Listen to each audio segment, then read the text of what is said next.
Hello everyone and welcome to this episode of The Historical Fencer. Today we're going to talk about fencing teaching methods, historical fencing teaching methods, and what we can learn from other martial arts and sports. Without further gilding the lily and without any more ado, I give you the seeker of serenity, the protector of Italian virginity, the enforcer of our Lord God, the one, the only, Sir Axel von Falkenstein, more commonly known as Axel Pettersson. You are here on a matter of honor. I am here to assure you settle it honorably. Junkerte Lehrer, Gottlieb haben, Frauen ja Herren, zunächst. I see you handle your weapon well. I have been known to keep my tip up. Morning. Why don't you make it up like a couple of good fellows? Don't expect decency. You ask for me tomorrow, and you shall find me a grave man. You ready, gentlemen?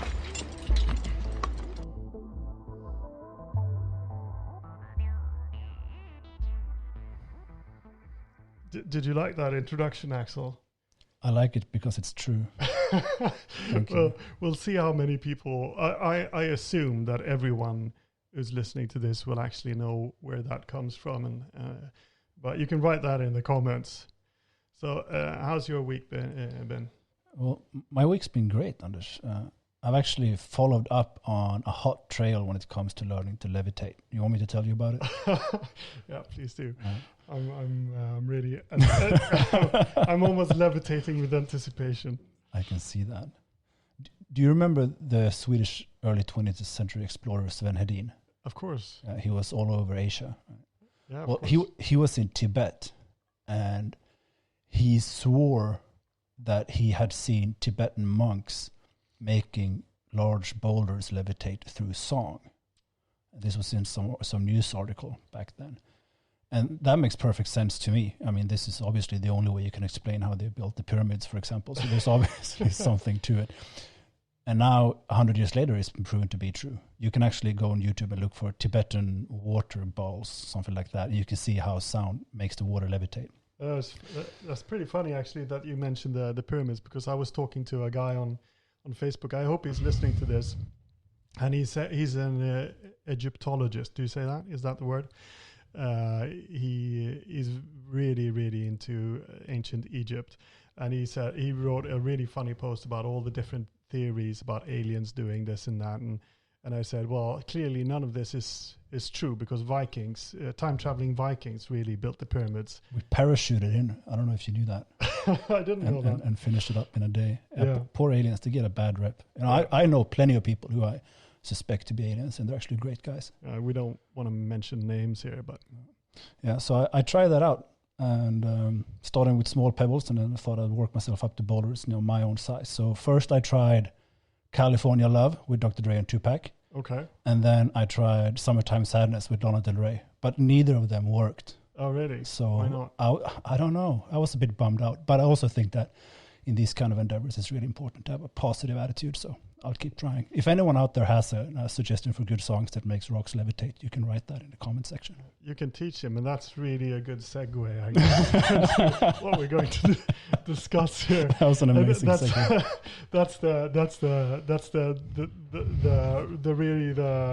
The golden standard for a good teacher. If you can teach Axel how to make rocks levitate, then I think you've set the bar fairly high.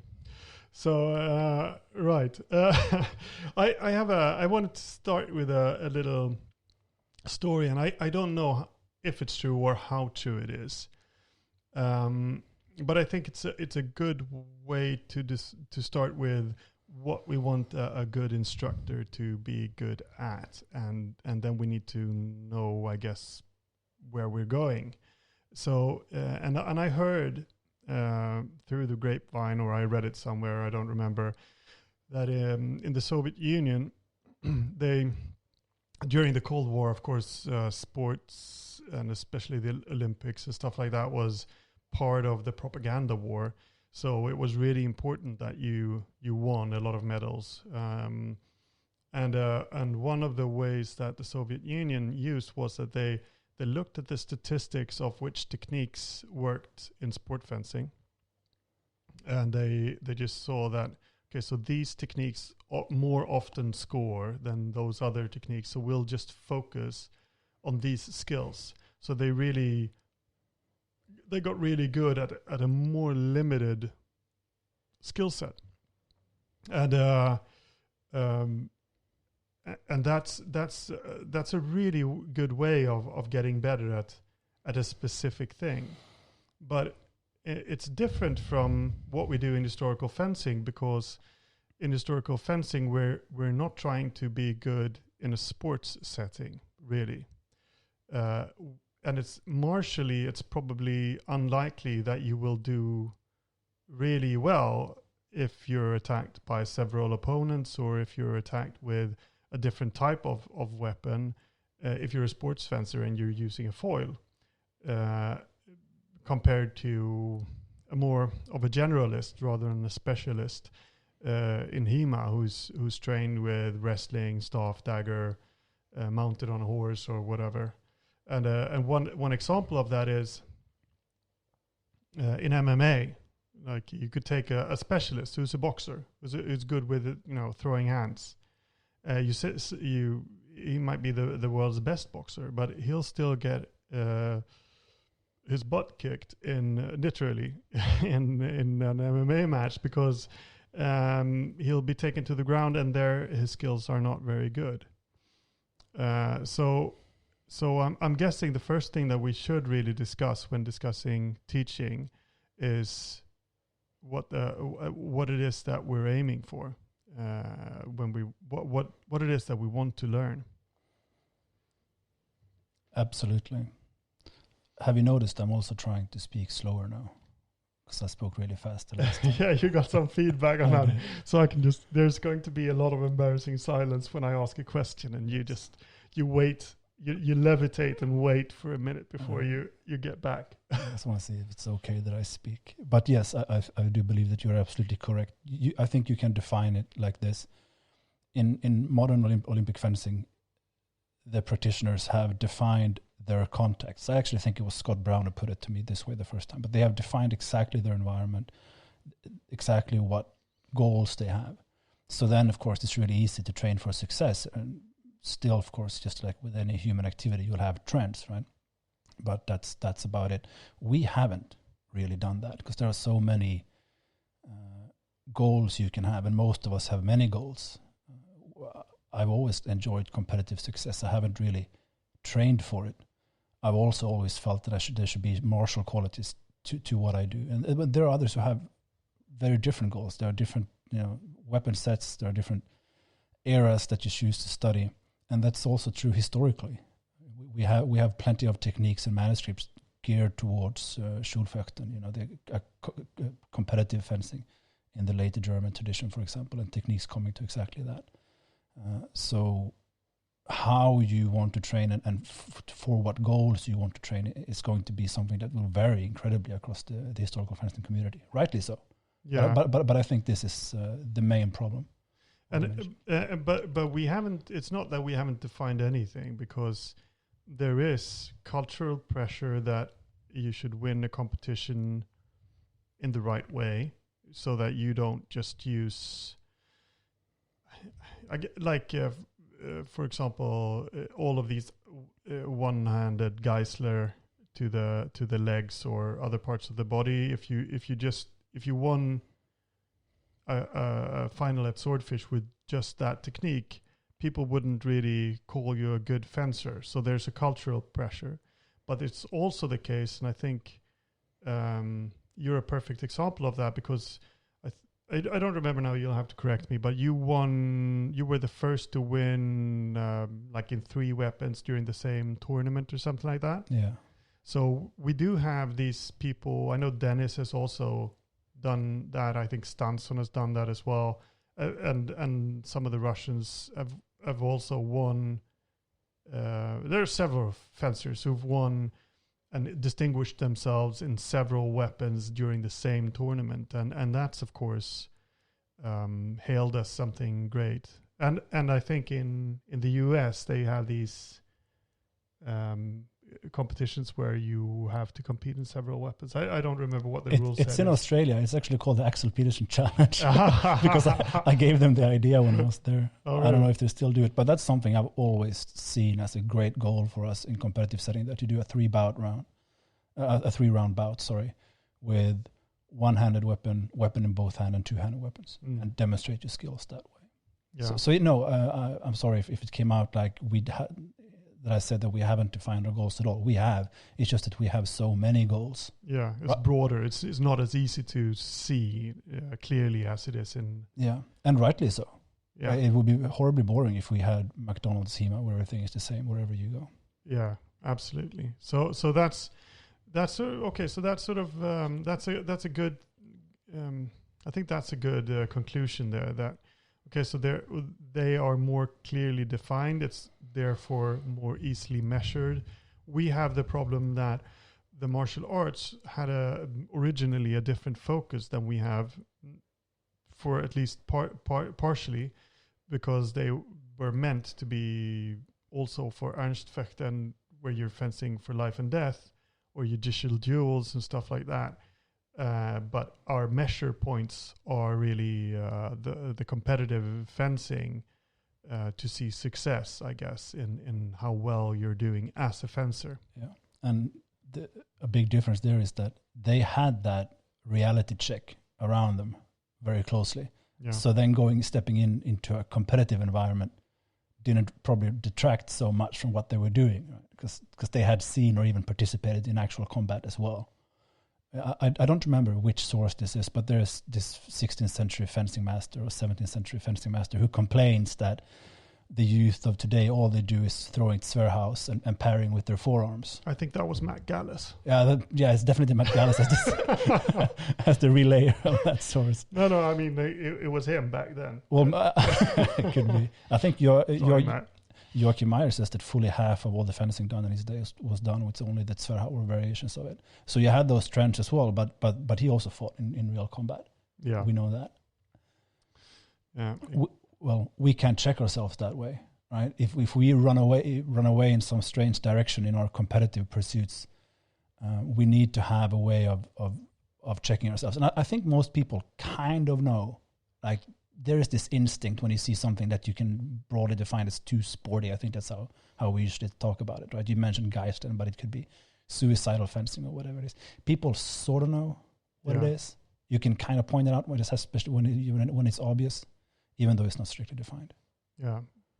So that if we look at go back and look at what a good instructor needs to know, I mean they need to know the material that they're teaching, and that of course that puts a much bigger pressure on what they're supposed to know in order to be a competent instructor, because really they need to be a generalist. They don't need to know just how a few things look. They need to understand what the more broader material is aimed at. Yeah. So that's actually a challenge, which makes it harder, in a sense, to be an instructor in historical fencing, because it's just such a broad skill that you need to handle really well. And I read somewhere quite recently that if you're going to teach something, you should, have like studied it for 5 more years than at the level that you're teaching. And I thought that was an interesting guideline. So that of course then puts a lot of pressure that you're overqualified in order to teach something really well, because you can't teach at the maximum of your knowledge or the maximum of your capacity necessarily, because as soon as you get a question then which challenges something, you might not be able to answer that in a really satisfying way. Yeah, and it's that sounds like a very nice benchmark. I think we have a big problem in HEMA historical fencing that 5 years of what, like. Yeah. Who taught you, and most of the instructors are self-taught and have changed their ideas, their goals, their equipment, and so on a bunch of times because this community and this art has developed so fast. Yeah. I think I've been to 20 countries by now teaching or competing, which has meant a few things. But one of them is that and also thanks to my competitive success, so people like wanted to talk to me. I got to meet so many different instructors that made a huge impression on me from I was 21 or something like that. And the one maybe two things besides like your personality and being able to be enthusiastic and open yourself up and have energy and so on. Two things stand out for me that I've really appreciated. One is an understanding of fencing theory. And not only are you supposed to be able to explain what you're doing and link it together, but you're also supposed to be able to answer all those complicated questions that pop up, either from people who want to test you, people who don't understand, or people who might have completely different goals from you, but they don't realize that really. Like I've had so many times where people have said, come teach for a weekend about how to win in tournaments. Let's narrow it down to how to win a tournament. Which one do you want to win? I'll teach you exactly under which rule set and so on. So a solid grasp of theory, which is difficult because we don't really have a whole fencing theory, right? It's a patchwork of many different terms and concepts spread out, and that's why I think sport fencing is so appealing, and I felt that appeal too, that it's one unified system. And it's like searching for truth with capital T. If you're that kind of person, then going to sport fencing can be really appealing, and I've sensed that too. The other thing that I think is really important, that might be a little bit more controversial, is that it's really important that you know how to execute these motions yourself when you demonstrate. Yeah. And the reason why that is more important for us than for, say, a soccer coach. I've had great soccer coaches that never really played on a high level themselves, but they understood the game. And everyone sees soccer everywhere, so it was kind of easy to understand what they wanted. But in historical fencing, you don't see great fencing every day. Like it's not naturally understood what it is. So being able to demonstrate then becomes really important. Also combined with the fact that we do not have a solid unified fencing theory, so that you can't just talk your way through a class. Or if you can, it's because you're very defined and because you have great students. In my case, I traveled all over the world, taught students that I didn't know and whose first language wasn't English.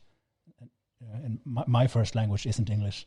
And I was supposed to teach them for 8-9 hours a day for 2-3 days in a row and then say goodbye and hopefully they learn something. You can only do that through visual communication. It's impossible otherwise. Yeah. But it's not only the case if you go abroad to teach, it's the case in total.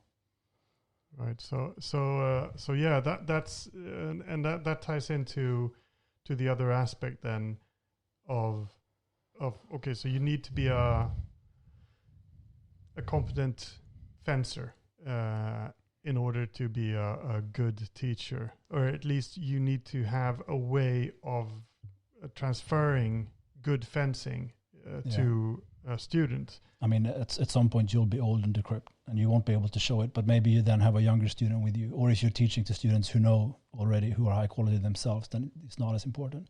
But you'll have a lot of problem if all you know is theory, all you've been is a keyboard fencer, and then you're supposed to go out and teach. Like, people will call you out. Yeah, but there are different things that you can still teach very well without showing them yourself at a fast speed, because most of the time when you're teaching something, you're teaching them at a slow speed. So I actually have hopes that even when I'm old and with on crutches, I can still teach fencing fairly well. I actually saw a documentary on 8th Dan. I think it's the 8th Dan in Kendo, which is the highest Dan, if I remember correctly now. That these guys who were like 85 years old, they possessed a composure, and even though they were much weaker in their bodies than their students who were maybe 25 years old and super fit, they still had that composure and could still convey that sense of what they were teaching, and authority based on just how well ingrained the motions were in their bodies. Yeah, well, that's sort of what I'm talking about. Yeah. I mean, at one point they were able to execute these motions with power and speed and control, and they can still use control, obviously, and you can tell.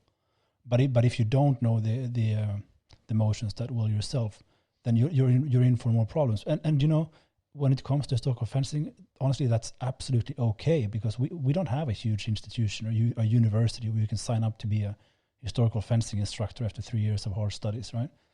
I mean, everyone starts somewhere. And in that case, I would like to add something else that I think is really important for an instructor, and that's honesty. Like, don't pretend you know stuff that you don't. But don't feel that you have to know everything. It's perfectly fine to say that hey, I don't know, if you get a question. No one expects you to be all-knowing, right? That's why I have such a hard time remembering stuff. So that's a good thing. That I don't have to know everything, because I usually forget. People ask me, do you remember the technique that we trained 2 years ago when we did that thing and the interpretation of that? And I've gone through like 3 or 4 iterations of interpretations of that technique, and I go like, I wonder which one he's talking about. Yeah. And also because the material is huge, sometimes you just go, you go with your mind just stops working properly, and you go, I don't remember that technique. What is that referring to? Well, this is one of the reasons why I love historical fencing so much. Is because basically all instructors are self-taught. Well, I guess now we're in a position where you have a few generations of instructors, but most of them are self-taught, or they come from another tradition, such as sport fencing or Filipino martial arts or kendo or what have you, or they have some sort of amalgam of all these knowledge, and you get to meet those guys, and you get to see their students, and you get to see how they fence. It's really interesting. Yeah. And I think it's absolutely vital that we look outside of historical fencing sources in order to come up with good teaching methods. I mean, that's for sure something that didn't write that much about, especially the earlier sources. I mean, we know a few things, right? You had one-on-one classes. We have a lot of pictures of the master teaching 2 students. That's a classic one. And then you have images of a fencing hall where people are out there in pairs, and the fencing master is sitting somewhere collecting fines to make money, and his best student, the provost, is teaching somehow, but they don't give us much in terms of pedagogics. No. And regarding that, about what we can learn from how you said that we could learn from other sports. And I mean, we've taught ourselves. In Sweden, we're lucky in regards to being trained by the National Federation of Sports. There are classes that all members can take, and HEMA is part of that federation. So we can actually send our students to take classes in learning how to teach certain things or advance their knowledge. And there are classes from how to teach a child up to how to teach elite athletes. And I had you mentioned Scott Brown as well. I want to tell you a story. When were we in Texas with Scott Brown? In Houston. Yeah, in Houston, in Texas. 2010. 2010. Okay, so we were staying at Scott Brown's house, and Scott Brown was revolutionizing for HEMA a lot of the teaching methods. He really was. Because he introduced from the Filipino martial arts these flow drills where he picked fencing techniques instead and made them into these fluid motions, so that you would get a quantitative amount of technique training in a very limited amount of time. So you would, it'd be like these circular, or it could be asymmetrical motions as well, where you shifted sides, or you did 2 different motions, but it was set up in a way that it flowed back and forth, and that was taken from Filipino martial arts. And when we were there, we his instructor, I believe it was Jay D'Amato. I think he didn't teach Scott fencing. He taught him other martial arts. Yeah, he taught him Filipino martial arts. Okay. I think he was there as well, and he was showing all these things. And me and Jay were staying in Scott Brown's. He had a garage with a flat on top of the garage, so we stayed there, where you were cuddling up next to Scott in the house.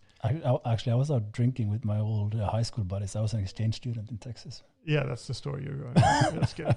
But anyway, me and Jay, we were snuggling up to each other in Scott Brown's garage, and he was so funny because he came in with with a bag of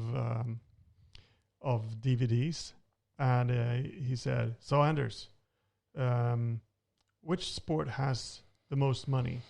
And I was like, "I don't know, golf.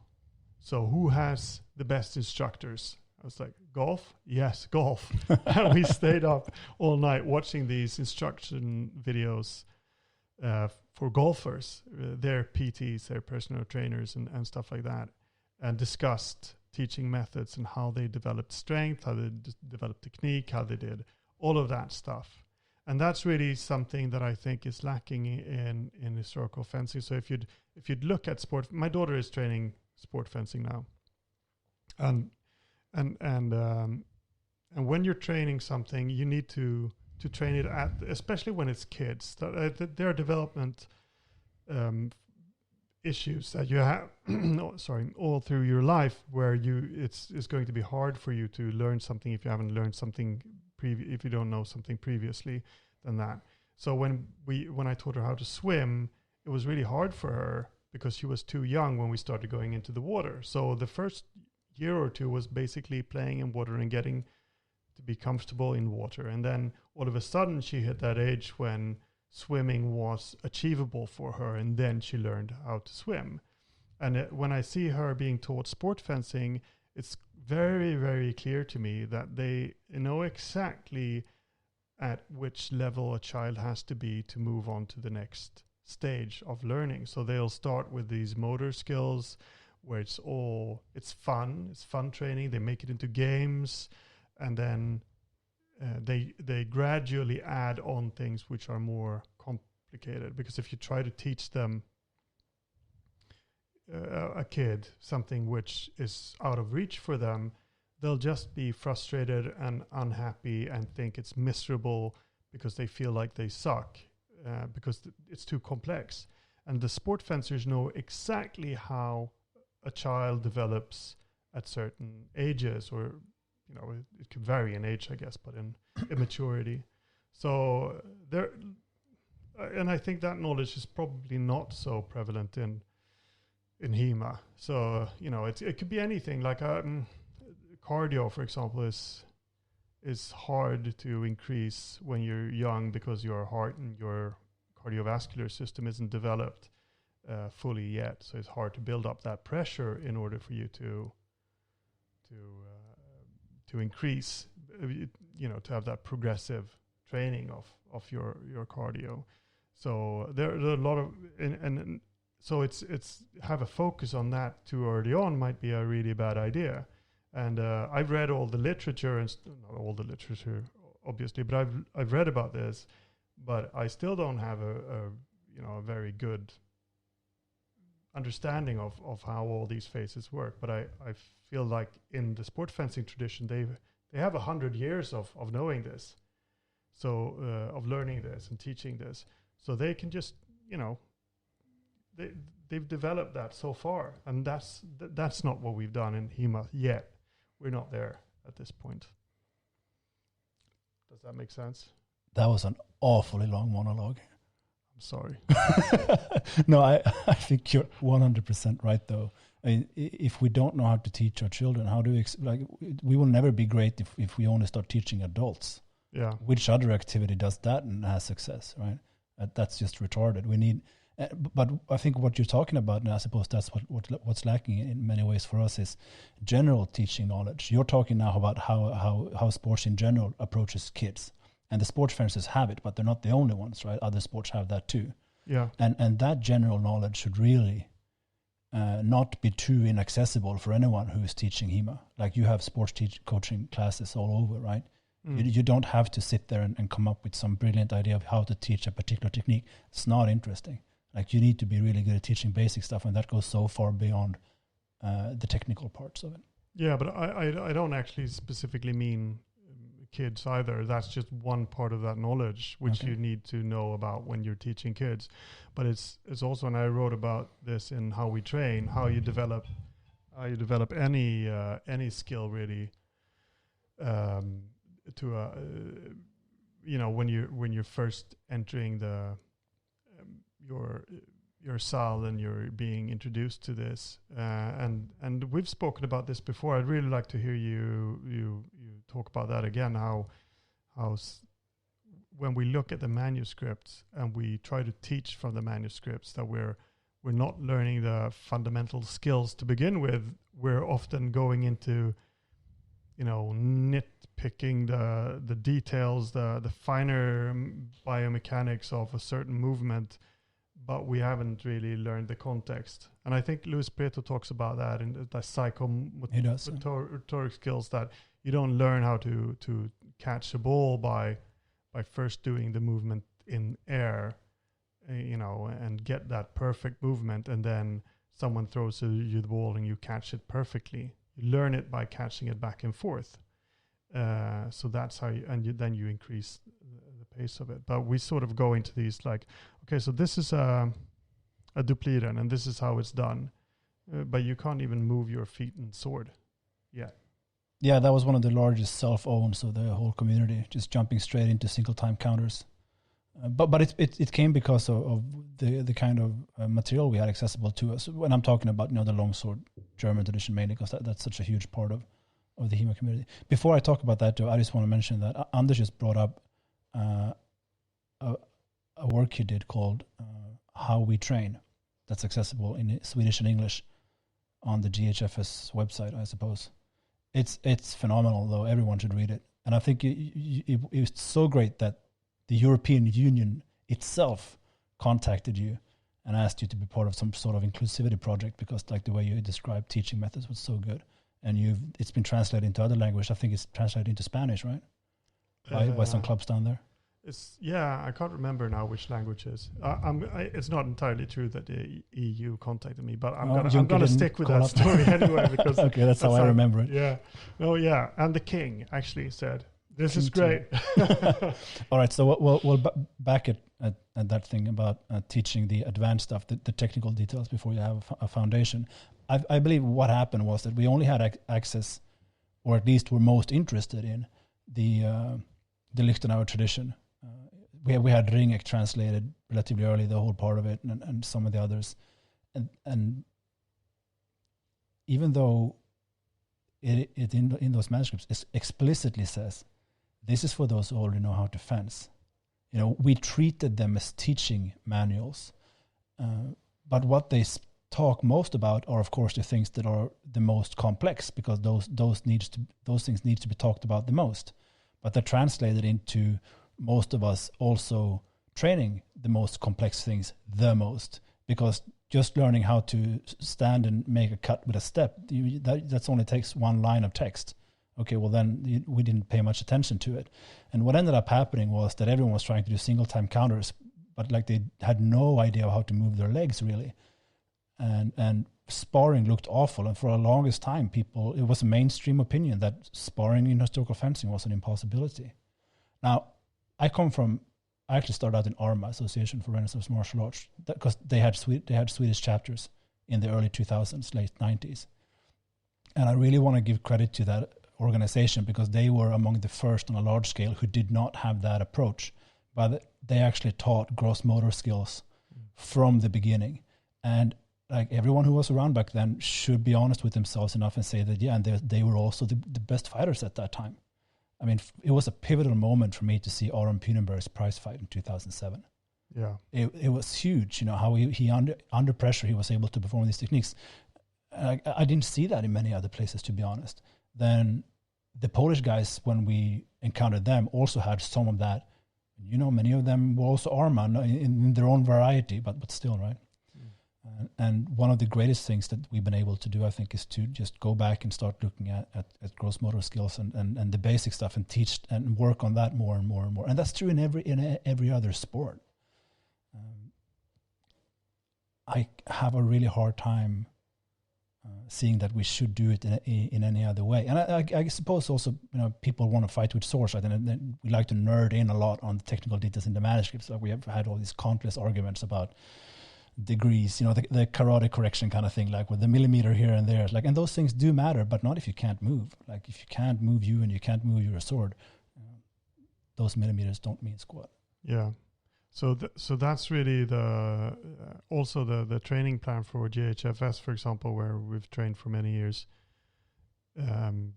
was at least for the last 10 years that the beginner's class is focused primarily on learning the gross motor skills. And the only really technically advanced stuff that you need to know before you come up are the names of, the names of the guards, what the guards are, the basic cuts, but primarily getting your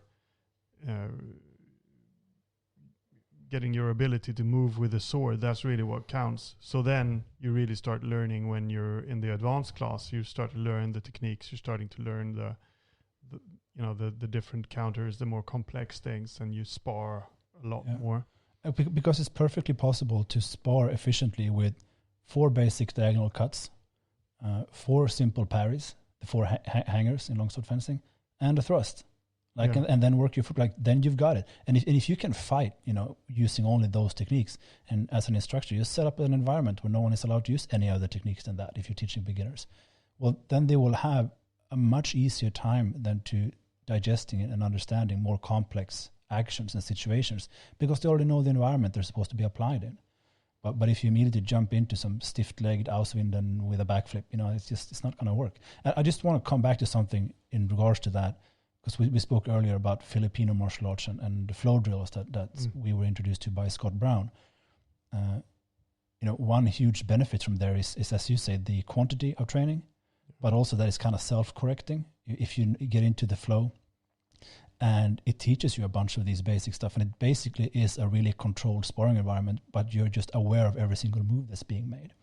And from an instructor's perspective, it's also really good, because if you're managing a class, 2 guys involved in a flow drill are basically teaching themselves at that moment, and they only need your help if they're really screwing up. Yeah, that's incredibly helpful. Yeah, and just to explain then I should have done that before, but the flow drill could be a very simple flow drill could be that I step and cut at Axel, who step backwards and parries that, and then he steps forward and cuts at me, and I parry that.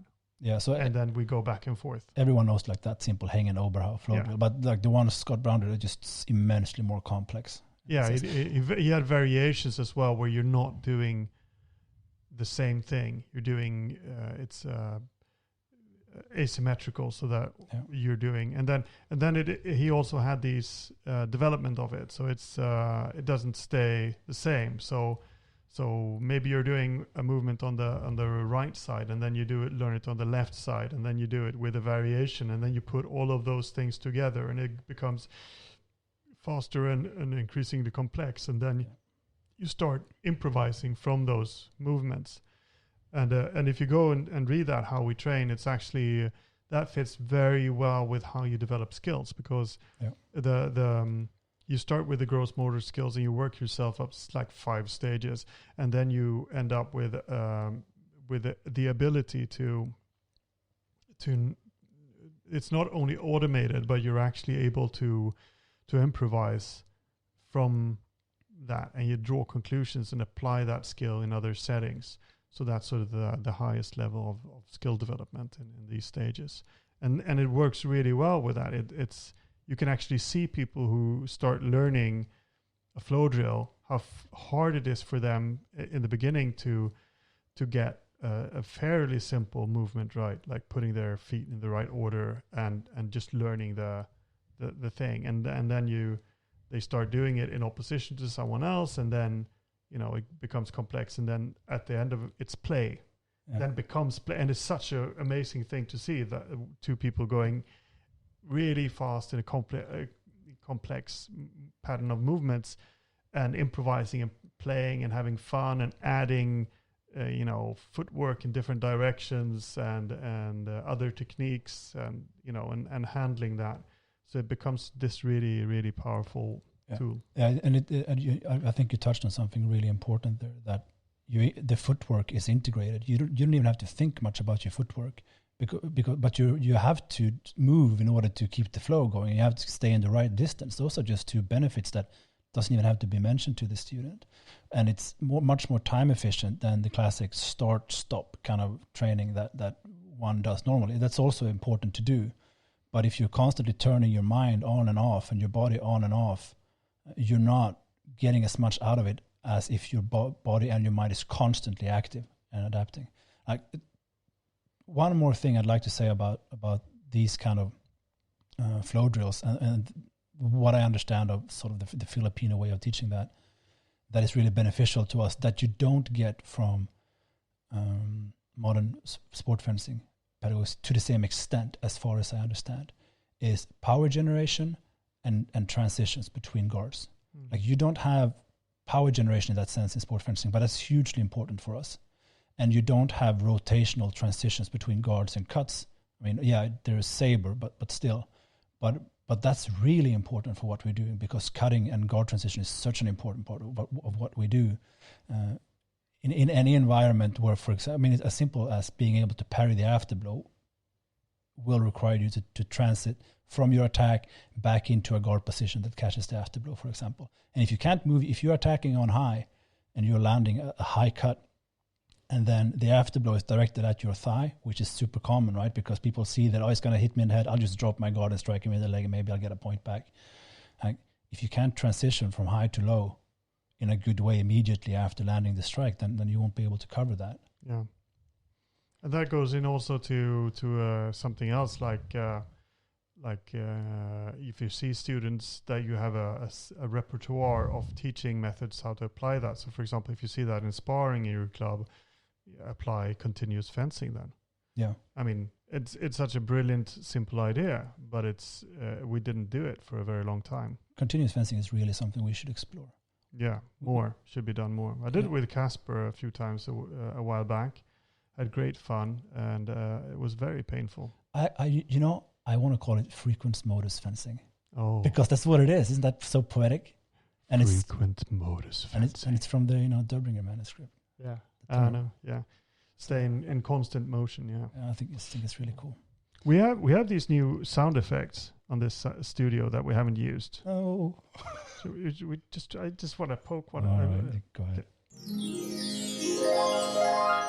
Frequent modus fencing. Can we talk more about sport fencing now, because there are so many great things in what they do that I think is applicable. Yeah. So one thing I really like is the method for teaching one-on-one. Yes. I love that. For those of you who haven't seen how it's done in a historical fencing setting, go to Maciej Talaga's YouTube channel. It's called Spreaker. He has a really good video up when he teaches Maciej Sion's a class. This is great stuff. And you can simplify all of this into a group class too, where you just give the pairs simpler versions of a complex individual class, right? But starting out with simple motions, building it out to be more advanced, then adding multiple choice, then adding in random encounters, and then take random factors, and then taking it down again, and finishing off with simple actions again. Like, it's just such a beautiful way of structuring a one-on-one class. Yeah. So that when I trained sport fencing, I had the way that it was laid out was a warm up and all of that, and then everyone paired up, and all of the pairs did just match the sparring. So they follow that pattern of match sparring. And then the instructor was this massive Russian guy. Why are they always massive in Russian, the sport fencing instructors? I don't know. My daughter's fencing teacher is not massive or Russian. But I can't. I think his name was Alexei or something. Why are they always called Alexei? Doing something wrong. Yeah. Oh, no, but anyway, he was, and he'd pick out then one pair or one person, depending on how many, if it was odd or even numbers in the class, and then he'd have a private training session with that person, and that ties into a very good drill for.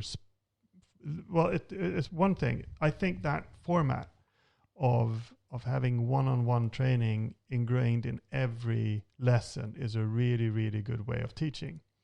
So if you have if you have a student which you teach and you rotate who you're teaching, but you give them the full hour or so on to hone their skills, that is really, really good for teaching. And if it's easier, of course, if you're a few instructors holding a class, it's harder, but then the other students need to be doing something else during that time, I guess. But it could be you could do that during the sparring time or something like that. And then they write down what they do, and then they come back and you test it, and then you go, and see where they are then, and then, continue on with something else next time. And that goes back to the sparring drills, spar drill, where you start with sparring. You see a flaw in someone or something that they need training. You do a drill to fix that thing which they need to fix, and then you go back in sparring and see how well it works. So that's also one of the teaching, like the tools in the box that in the toolbox that I think is really good, and which is something that I've seen done in sport fencing. Something else that I really appreciate about sport fencing is that they have a clear and whole terminology that is really easy to apply to what we do. I think many people who are serious about historical fencing have the Understanding Fencing book by Zbigniew Tchaikovsky, the famous Polish fencing master. He's such an interesting guy, by the way. He was born at a time when they were still fighting with sabers. I think he was alive when the Soviets invaded Poland, the miracle at Warsaw and all that. They were still having cavalry chargers with sabers at that time. And he was very well read on the historical sources. He referenced them all the time throughout this book. And I think he was a medical doctor as well. He has great understanding of the body and the nervous system and so on. Just all around outstanding person. Highly recommended to anyone. Two things that I really taken with me from the book is the terms that they're easy to use. Instead of having to say, attack him, and if he does this, then you do that. If he does this, then you do this. You just say, just perform an open eyes attack, which is, engaging with an attack and then immediately responding with, depending on what the opponent does, what opening you see. That's like acting in there. So there we also have a nice word, right? But there are many other examples of this, especially if you're trying to teach people who might not be so well versed in your specific version of historical fencing. An absetzen is a parry in opposition. And a parry in opposition, everyone understands what it means because it's very clear. Whereas an absetzen, you have no idea unless you studied the German sources. Yeah, which you should. Which you obviously should. Yeah. It ends with the 17th lesson from Lichtenauer is how to levitate and sink to stones. A few people know this. Yeah, it's in there. We have it. We found it. We found it. How long do you think we can drag the joke on before people get bored? I think like 2-3 more episodes levitating. I think then we need to change. Quite a few people were bored the first episode. Well, I'm not bored yet. No, exactly, and that's what matters. Okay, so the other great thing about sport fencing and what we can learn from them is their focus on tactics, right, and strategy. Yeah, because the sources are majorly technically focused, and which is awesome. Otherwise, we wouldn't know how to move this, like what we're supposed to do. But they leave out often. I say not always, obviously, but often they leave out the tactical stuff. Yeah. We want to talk about that. Yeah. Now we're talking. Please do. Talk about that. Well, I just think it's here.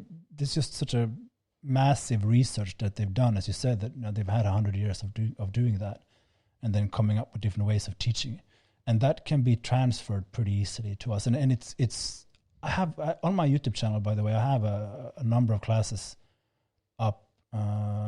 Tactics, it's called. It's a series of videos. It's a fitting name for a series on tactics. Yeah. My imagination just flowed when I named those. I'm going to do a series on tactics. I'm going to call them tactics. Someone just recorded a seminar I did in Germany in 2015 where I basically lift Tchaikovsky's 4 ways of responding to an attack, or 4 ways that an opponent can respond to your attack. He can do nothing because you're so good, right? You just whack him. Or he parries, in which case you strike around or wind if you have that option available. He retreats, in which case you pursue with consecutive attacks. Or he counter-strikes, in which case you abort your attack and then, to deal with his attack and then continue on, right? There are really no other way an opponent can react to a threat, is there? is such a great little system, like, of explaining this. Yeah. And that is much more helpful than trying to go through 20 different techniques and ifs and that's and coming up with your own language, which is then not the same as my language. And then we're all supposed to try to make sense of it when we discuss it. Right there you have it. And you can structure your classes around that, or you can explain things to your students if you want to have a pretty open session where you do practice responses. And then you give them specific technical tools, and those technical tools are exactly from the manuscripts. Like, well, if you need to parry, you take the parries that you have in your historical fencing system. If you need to abort and deal with the opponent's attack, well, maybe you abort your sword now, turn it into a krumpau, and then you go back, right? There you have the historical aspects of it. But they are not always taught that simply as Tchaikovsky explains them in his book. Yeah, I think the benefit of doing that, of having a simple system which you understand, which is sort of a general understanding for all types of fighting in a sense, it makes it clearer when you're actually going into the sources and trying to understand all of those complex techniques that are described in there. And it also helps you as an instructor if something goes wrong, if a technique doesn't really work. Like when you're analyzing that for a student which you're watching fencing and they complain, this doesn't work for me, you know why it doesn't work, because the distance is wrong, you're handling that attack wrong, or you're doing it in the wrong situation. Like you when you've got these basic things of understanding fencing, time and measurement and all of that, it makes it easier to analyze what's wrong. And that's also one of the things which I think to pat HEMA on the back over the years, since it's been this explorative journey. A lot of people have been sitting the way that we do, watching fencing, talking about fencing, asking questions quite openly about fencing. And by doing so, they've learned to analyze fencing. They've become sort of pretty good at understanding what it is that they're seeing in front of them. And that is hugely helpful in order to get better. Yeah, absolutely. And I cannot stress enough the importance of having a common language in these situations. So how else are you supposed to share knowledge, and understandings, right? So frequens modus fencing. Frequens modus. That's the term we're going with. Well, are we going with Latin or English for the ancient Norse? So many options. I don't know. But I mean, the more we talk, the more abstract and refined you can get. I mean, Anders and I have talked fencing incessantly for a decade and a half, like to the point where you can say, I don't know it's not working for me today. It's like, well, you're out there like a lion, but you need to be more like the tiger. And and the other guy understands what we mean, because we've been talking about this so much, and it goes from the technical to the tactical to the strategical to the psychological to the spiritual and back, just seamlessly. That's how that you stand in the position of the crane. Until you feel something, yeah.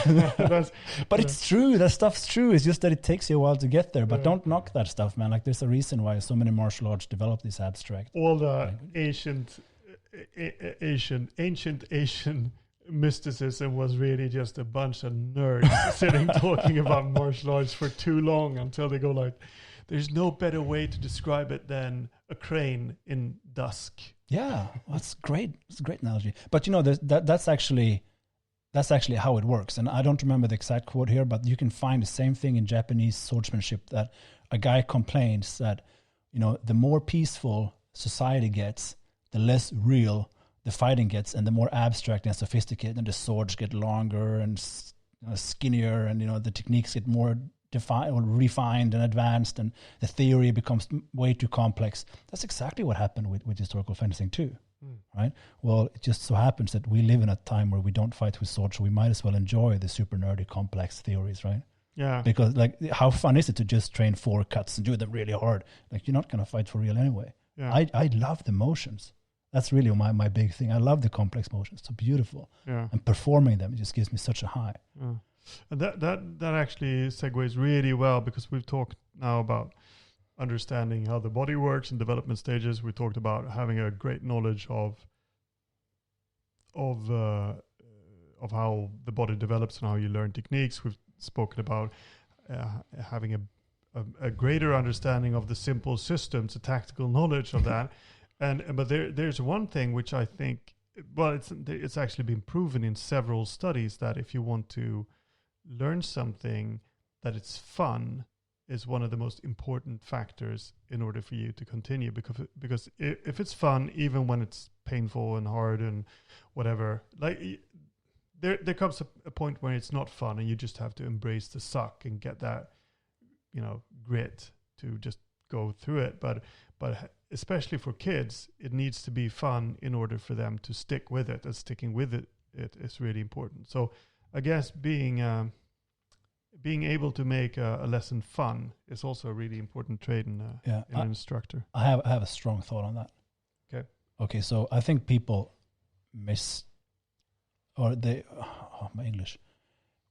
misunderstand fun as being simple or easy. Yeah, that's absolutely wrong. Absolutely. Like people come to fencing because they want to fight with swords, and they want a challenge, right?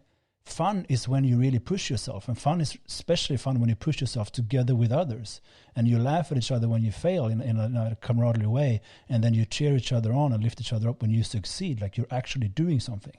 That's fun, and everyone participates on their own terms, and you get that amazing feeling of progress. Like, who gives a damn how good you are? It's like how good you are today compared to yesterday. Yeah. That cliche is 100% true.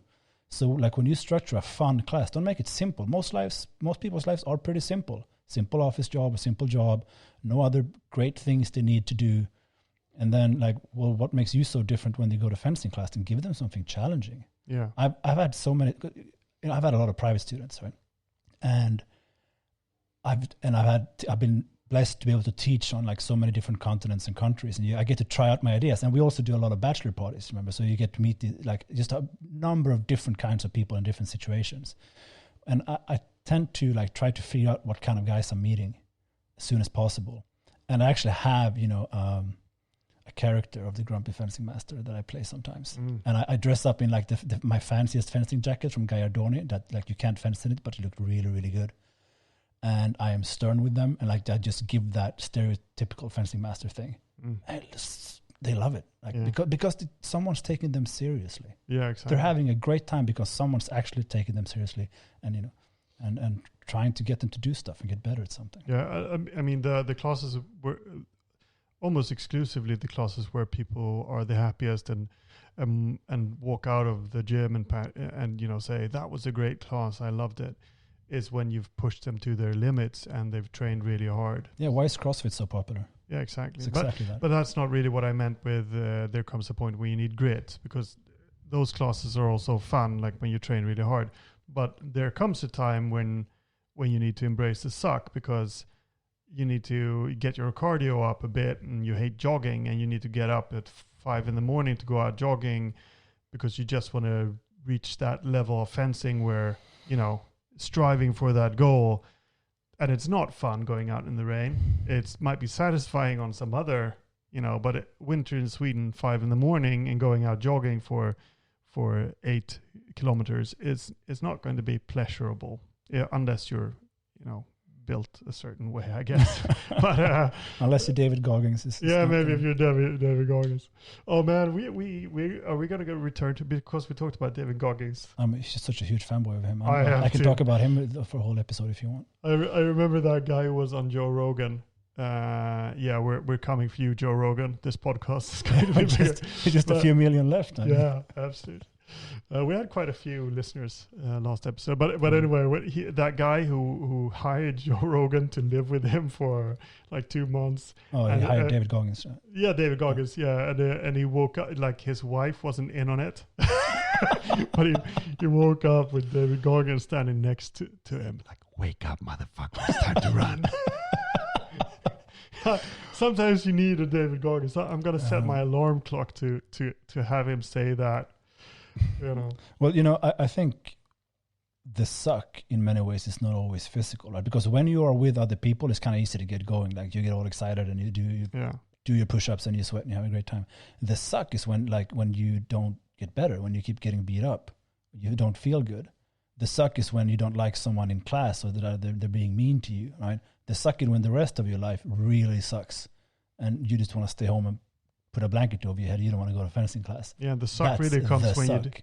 when you do that and you're staying at home and you feel like a wimp and a loser and you can't muster the energy to go out. That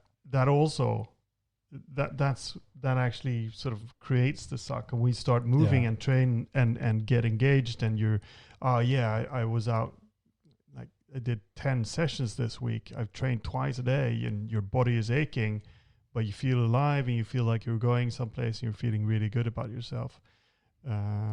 So this comes into, I think that we covered sort of two things there, because adding to it, knowing how to be fun and knowing how to motivate people is another thing which is really important in an instructor. And that, I think, also that ties into psychology, of course, but it also ties into what you mentioned with you wearing Gaiardoni jacket, which looks great, and playing a role of the instructor, of the strict sort of master who stands there and instructs, and that's authority and a presence of a teacher. Like all of the teachers that you had, that you remember that were good, were teachers who had a personality of some sort, which, inspired you, I guess. Yeah, and they were really into what they did. They did not treat that as some like half-assed evening entertainment. They were really into fencing, or whatever else was. Whatever other instructor you met, they take it like. How do people not understand that? Take your art seriously. Don't take yourself so seriously. Yeah. Right. But it's not about you. Being a teacher is not about you. It's about the students, of course. So one of the flaws that I see in a lot of instructors is that they actually make it about them. Like, even if you're talking about yourself, it shouldn't be, I figured this out. It's not about you. It's about how well you can convey that or transfer that knowledge to your students, I guess. Yeah, I've actually had occasions where, students have been disappointed in me when I've gone to teach a workshop somewhere else, that I was too amiable and laid back.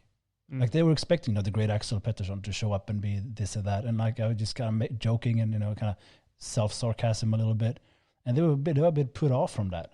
Yeah. They were expecting me to be something else. And that's also something, trying to live up to other people's expectations. That's a whole different discussion. But I think that, how to phrase this?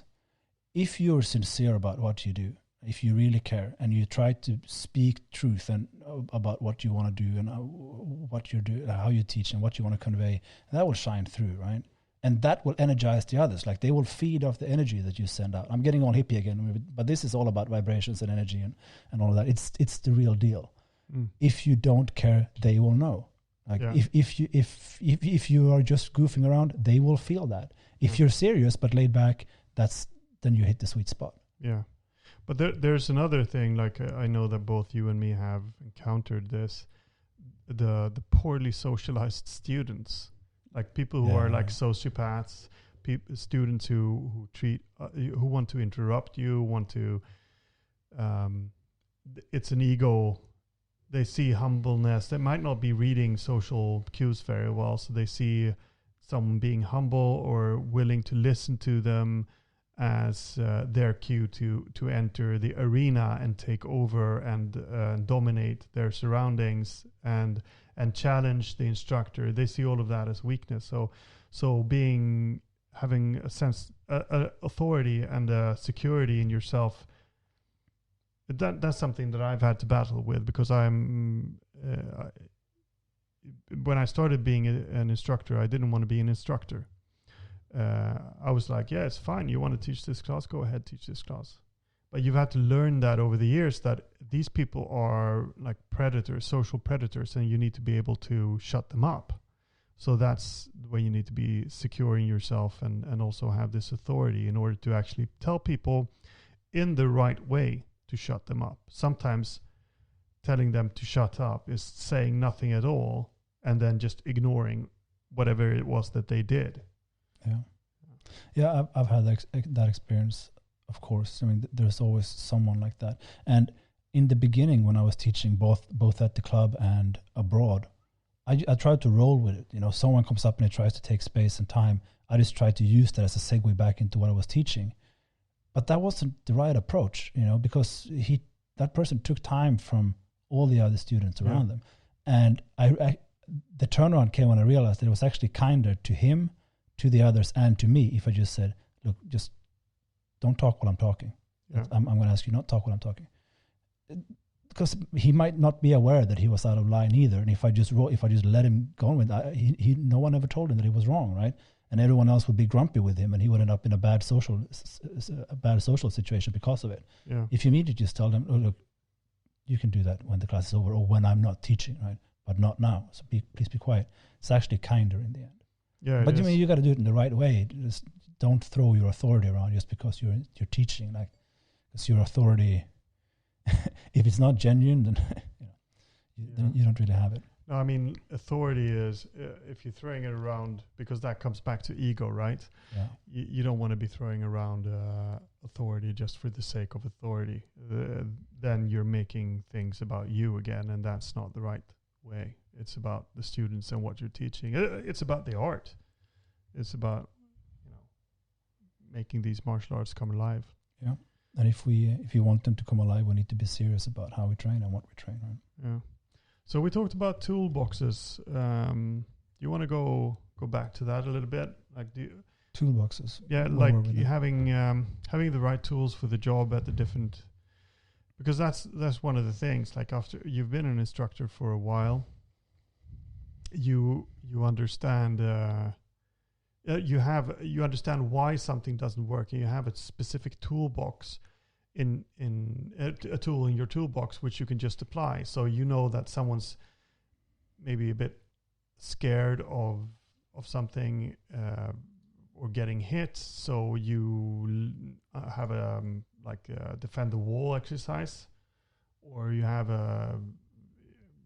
they need to build up quantities, so you have the flow drills, and you have a set of those which you can apply, and you have all these tools. But there's very little in HEMA. In sport fencing or other sports, I think a lot more of these things are available for everyone to know about. But in HEMA, we're quite bad at putting the teaching methods down and the tools, the different drills, all of that stuff down on paper or in video, so that other people can use them. Yeah. Absolutely. I think if you're on this level with a student, you have to also, have a relation to them and understand their psychology and their personality. Some people react very differently to different kinds of feedback. Like, so you get positive and negative feedback, and you got kind of like technical and psychological or strategic feedback, I suppose. A positive technical feedback is, that cut was really good because, and a negative technical is, that cut really sucked. Hopefully then you have a because, and so on. And people respond differently to that. I mean, I haven't met that many that respond really well to just negative feedback. No. I actually, I know one. It's you. I do that? You respond very well to negative feedback. Oh, cool. And you, Joachim, in what's that place called? Jenny and Joachim up in Ljungamarken. Ljungamarken, yeah. He sent you that feedback for your your deadlift, which was, I'm sorry, Joachim, he actually read that to me, and it was like, well, you look like a cheese doodle, and there's no power in your lift, and you need to. Yeah, he said something along the line of, well, you didn't fall down, and the bar came up, and the camera angle was good. Those were the positive. And he's the strongest man on the planet, so like when he says something, I listen. Yeah. Oh, that was lovely. And that's how to get Axel going, get some really negative feedback. He said that in December. I sent him a picture on my back last week, and actually said I had a nice upper and lower back combination in my muscle. Oh. God, I lived on that for a week. Oh, he gave him some love. He did finally give me some love. That's good. No, but and so that actually the motivation thing is really important, and how you get good and how you motivate people is of course really, and all of these things tie in. Arnold Schwarzenegger. I've heard of him. You've heard of that guy. I'm not sure if this is true. I began with maybe this is the conclusion of this, but I began with a sort of a story. I don't know if it's true, but I heard somewhere in the grapevines as well that Arnold was quite a skinny kid, and it was his revenge. He wanted revenge for that, or he was the underdog. That's a really powerful story to tell yourself. Absolutely. Arnold also says something really interesting when it came to getting results that kind of ties into what we're doing now. When they asked him, like, so what's the most important thing they were expecting? Diet or a program or kit or equipment. He said, no. You need a training partner. That's what you need. If you don't have a training partner, you're never going to get somewhere. Because someone needs to push you, and someone needs to encourage you, and someone needs to check you when you're getting out of line. If you want to be that good, like, you need your training partner to be there. Make you do the extra set, the extra rep, the extra exercise, encourage you, understand what you need and give that to you. Make sure you don't eat that hamburger afterwards. All of those things. Call you up if you're not at class. Where are you? It's time to go. Yeah, that's really that's what I said was the most important thing, and that's your job as the instructor, right? And not only to be that guy always, but also to form an environment where people want to be that guy to their teammates around them. Fencing really is a team effort. This is not an individual sport, except for those few minutes you step out on the mat. Yeah, that's true. Yeah. Okay. I don't know. Do we have something else we want to? We've covered the. We went through the parts. You need to know the material. You need to be able to train well, have all of that. You need to understand tactics. You need to have a personality which fits. It's quite a lot of. You need to be able to motivate. It's a lot of different aspects which goes into, and that's actually where I started. Where I asked at HEMA Council where people who their favorite instructors were, and what it was, if they had a story that transformed them, or why they were good. And I asked that question on a Facebook group called HEMA Council, and most people had sort of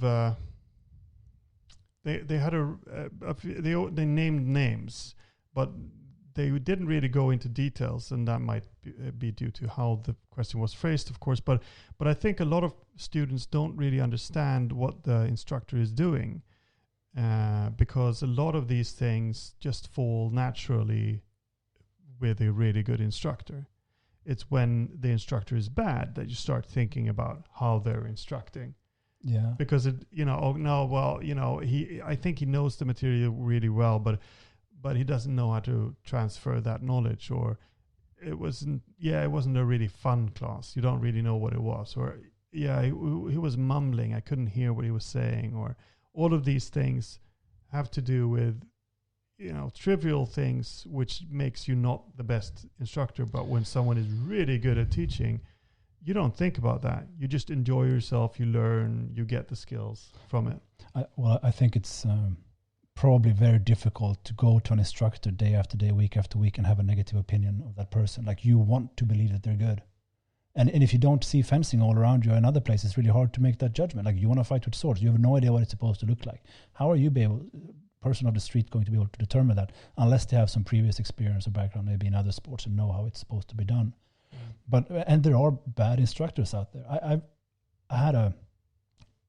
was at an event in the United States, and I was teaching a class, and one of the ladies who attended came up to me and said, "Thank you. This was the first time I felt like I had the ability to learn something." God damn. I don't think, I wasn't teaching anything super difficult, but she had been training under an instructor relatively well known for a number of years. And I don't care, like, if she got better, but how could he allow her to have that mentality? Like, what kind of a teaching environment is that when people have such a negative opinion of themselves? That aggravated me. Yeah. Well, but we're kind of getting into the psychology of fencing. Maybe that's a whole episode on its own. I just want to mention that, again, sport fencing has like a nice breakdown on this. You have the archetypes of the warrior and the technician. That's really valuable. And historical fencing has done this since forever. We have the phlegmatic, choleric, sanguine, and what's the fourth one? Yeah. There are four tempers. Like, you have that described in fencing manuscripts, right? Yeah. So that's definitely something we can talk more about. As an instructor, it's good if you can read people a little bit to see what they need. Yeah. Right. So are we done with this episode? Yeah, we're done.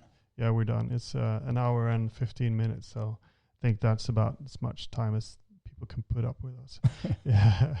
And I promise you that if I can get Axel to sing in the podcast and see if he can make rocks levitate, then I will check it first before I allow him on the show. Because maybe he'll just, I don't know. But okay, so if you like what we're doing and you enjoy this podcast, then you can support us. Go to patreon.com/historicalfencer. What? We have a Patreon? Yeah. Can't you play that song that we want to thank our sponsors thing? What? We want to thank our sponsors. Oh, which one is this? We want to thank our sponsors. We don't have any. that was the joke. It's just okay, we want to thank our sponsors. We include. Yeah. All right, okay. Yeah. Enough. Yeah. Enough. No, but if you wanna support us, okay, you don't have to do that. These are troubled times. There's a pandemic, and if you're short on money, spend that on your family or on yourself or something else that keeps you sane when you can't travel the world and hit people over the head with a sword. So that's the priority number one for us, that you're happy. We will continue to do this for free. Don't send any money. Yeah. We're fine. We will. We're not very good salesmen. No. Okay, so you can also contact us at editor@historicalfencer.com if you have any suggestions for future episodes or positive feedback. You can also contact us via Facebook. Of course, and where you can also comment on the episodes. We're available on, I don't even know how many platforms, like Spreaker, Spotify, Podcaster, all of them. Just search for it, and you can follow us there. But if you want to get a notification when there's a new episode out, you can sign up on historicalfencer.com and sign up with an email address, and you'll get an email when there's a new episode or a new article up on the website as well. So I really want to thank you all for listening to us ramble on forever about teaching fencing. We were all over the place. We were all over the place. It was a lot of back and forth. We'll learn. Yeah, we'll learn. We'll get better. If you have feedback and want to teach us how to do better podcasts, you can do that as well. Okay, so thank you very much, and thank you, Axel. Thank you, guys. Stop levitating. Get down. All right, that's it. All right, goodbye, everyone. You are here on a matter of honor. I am here to assure you settle it honorably. Junkwitze Lehrer, Gottlieb haben, Frauen ja Herren, so wächst I see you handle your weapon well. I have been known to keep my tip up. Morning. Why don't you make it up like a couple of good fellows? Don't expect decency. You ask for me tomorrow, and you shall find me a grave man. You ready, gentlemen?